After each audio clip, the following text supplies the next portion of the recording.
Celle-là, ça rejoint un peu ce qu'on disait, hein, donc toujours avec moi, pour papa et pour maman. C'est vrai, je l'apprends à chaque fois. Le cantique suisse en boucle pour rentrer dans son match. Dans 2 heures, la Nati affronte l'Irlande du Nord et Mathieu parfait les derniers détails. Né d'un père balois et d'une mère belge, son histoire de vie l'a amené à supporter l'équipe de Suisse. Je vis en Belgique depuis l'âge de 6 ans, plus ou moins, et effectivement, il y a toute cette nostalgie qui est ressortie au moment où les Belges étaient un petit peu moins dans le coup. Et voilà, j'ai surfé un peu sur cette vague du succès suisse qui s'est accrochée et qui finalement participe à tous ces tournois depuis de nombreuses années.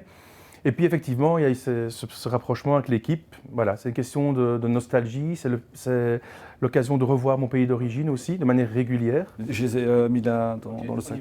On y va? On est go alors. C'est mon ami. Allez, c'est parti. Direction le stade pour Mathieu, accompagné de son ami Laurent. Juste le temps d'une discussion avec le sélectionneur Murat Yakin. Le programme est chargé. Passage à la buvette, achat de l'écharpe du match et traditionnel maquillage aux couleurs suisses.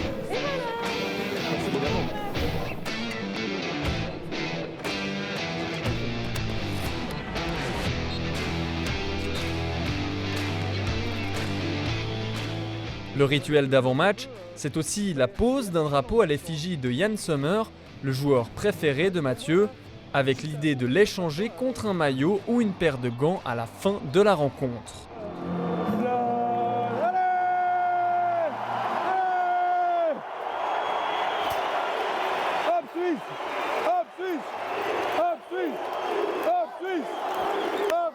Cette fois-ci, impossible d'approcher le gardien helvétique.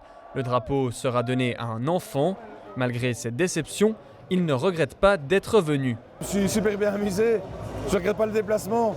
Le résultat est là, 2-0, c'est super. J'avais vu juste en plus, c'est comme d'habitude, voilà. Et la fatigue, on l'oublie, on va aller se reposer maintenant et puis demain on va avoir l'entraînement, on sera en forme. Voilà.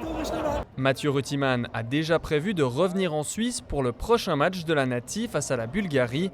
Et ce n'est pas les longues heures de route depuis sa Belgique qui vont l'effrayer.